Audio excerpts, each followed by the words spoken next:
I get a lot of feedback on these videos from religious people who may disagree with atheists, but who do support an open exchange of ideas. You know, they're against it when atheists are discriminated against, if not under the law, then at least socially. And they want to know what they can do to help.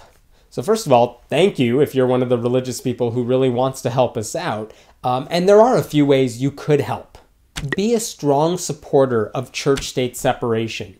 A lot of times we see atheists come under attack because we fight to have, the Ten Commandments monuments removed from government property, or a nativity scene taken away from City Hall. And people say, oh, atheists just want to eradicate religion from the public square. They're totally anti-religious. And hopefully that's not what we are. That's not what we're trying to do.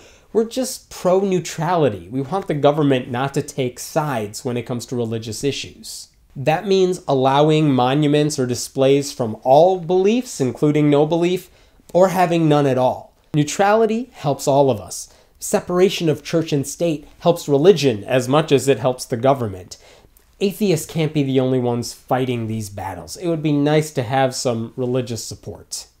Speak up when you hear someone unfairly stereotyping us. When your pastor or parent or neighbor says something unfair and untrue about atheists, I hope you're the first one to correct them. Speak out against the people in your faith who use your faith for the worst possible reasons. And not just the fringe extremists. I mean, that's obvious. But if a pastor says, the Bible doesn't condone same-sex marriage, or, the Bible says women have to just be silent and obey, you should be the person to speak out against that. Challenge them on it. Say something and say it publicly. Lately, I've been hearing a lot of Christians speak out against Pastor Mark Driscoll and the horrible things he said over the years. And I can't tell you how refreshing it is to hear Christians say something that I know a lot of atheists have been saying about the guy for a long time. But the Driscoll saga shouldn't just be an anomaly. There's a lot of pastors who say some really awful things, and a lot of times his church members are usually defending him. It would be nice to see more Christians speak out against that type of person. And it's not just Christians either. If you're Muslim, I hope you support the free speech rights of those who may criticize your beliefs. And I know Muslims have it really tough right now, and there are some genuine bigots out there, but not everyone who criticizes Islam is automatically anti-Muslim or Islamophobic. Don't be afraid to criticize the problems in your own beliefs. If there's a contradiction in the Bible, admit it. If you're Catholic and you think birth control isn't such a big deal, as many Catholics do, then don't be afraid to say the Catholic Church has it wrong on this one. On a similar note, don't be afraid to admit your religion's limitations. The Bible doesn't really have a lot to say about a lot of modern issues. And it's okay to admit the Bible doesn't have the solution to everything.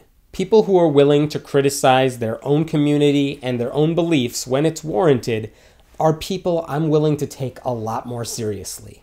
Challenge us as atheists if we say something about your beliefs that's unfair. We're not going to bite your head off, and I think all of us want to make fair arguments. When I criticize Christians now, I try to make it really clear what kind of Christians I'm referring to, because I know they're not all monolithic. There are Christians who support marriage equality, Christians who support abortion rights. There are Christians who vote Democrat. But I wouldn't have started doing that unless some very nice, polite Christians pointed that out to me. Finally, don't treat us like targets who need to be converted.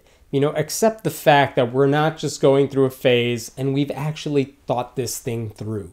If you only want to be around us because you think you'll somehow bring us closer to Christ, you're not a real friend. I'm sure there are many other ways religious people can help atheists. Serious ways. Not just by shutting up or not having kids or whatever other snarky things people in the comments are going to say. So if you have any good ideas, please let us know. My name is Hemant Mehta, and I write at friendlyatheist.com. Please leave your comments below, and we will check them out. And don't forget to subscribe.